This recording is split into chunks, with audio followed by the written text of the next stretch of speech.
जिस तरह से बिहार में SIR चल रहा है? देखिए, मेरी समझ के परे है जब सरकार हर विषय पर चर्चा करने के लिए तैयार है।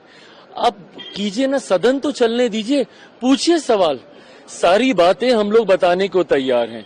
SIR को लेके जिस तरीके से भ्रम, और ये विपक्ष की पुरानी राजनीति का हिस्सा रहा है, इन्होंने हमेशा ऐसे विषयों को लेकर से भ्रम फैलाने का कार्य किया। लोकसभा में क्या किया था?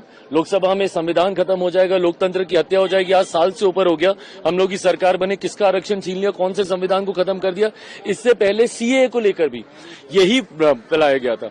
CAA जो नागरिकता देने वाला कानून था, उसको नागरिकता छीनने वाला कानून बताकर मुसलमानों के बीच में ये भ्रम फैलाया गया कि आपकी नागरिकता छीन ली जाएगी, जबकि ये 5 ऐसे देशों को नागरिकता देने वाला कानून था जहां पे अल्पसंख्यक समाज को हम लोग नागरिकता देने की बात कर रहे थे, जहां पे बहुसंख्यक मुसलमान हैं, पर फिर भी देश भर के मुसलमानों के बीच में एक आगजनी का माहौल इन्होंने बना के रखा।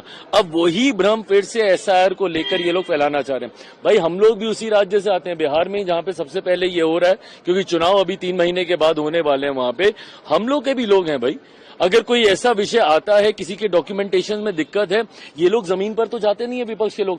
भाई, एक पुरानी एक परंपरा रही है, अगर ये लोग अपने BLO अपॉइंट कर रहे हैं तो हर राजनीतिक दल के पास एक अपना BLA भी होता है। हम लोग के भी बूथ लेवल एजेंट होते हैं, वो जाते हैं, वो कागज पत्री में हर चीज में मदद करते हैं अगर कोई ऐसा विषय आता है।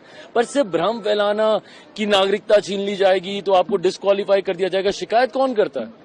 शिकायत भी तो आप ही करते हैं ना। क्या ये बात सही नहीं कि महाराष्ट्र के चुनाव के बाद, लोकसभा के चुनाव के बाद इन लोगों ने जाके डुप्लीकेसी ऑफ वोट का इन्होंने मामला उठाया था? राहुल जी की पार्टी ने, कांग्रेस की तरफ से किया गया था कि वोट की डुप्लीकेसी हो रही है। अब एक आप शिकायत आप खुद करते हैं, उस शिकायत को रेक्टिफाई कैसे किया जा सकता है? इसी माध्यम से किया जा सकता है ना, SIR के माध्यम से। बट जब इस माध्यम को हम लोग अपनाते हैं तो उसमें भी आपको शिकायत, चिट भी आपकी, पट भी आपकी, ऐसे नहीं चलेगा ना। जिस तरह से उपराष्ट्रपति का इस्तीफा हुआ है, उसको लेकर विपक्ष कह रहा है कि कल चूंकि BSc की मीटिंग हो रही थी और उसमें JP नड्डा और पार्लियामेंट्री अफेयर्स मिनिस्टर नहीं आया और इससे नाराज होकर उन्होंने इस्तीफा दे दिया। देखिए, हम लोग जिनकी बात कर रहे हैं वो हमारे देश के उपराष्ट्रपति रहे हैं।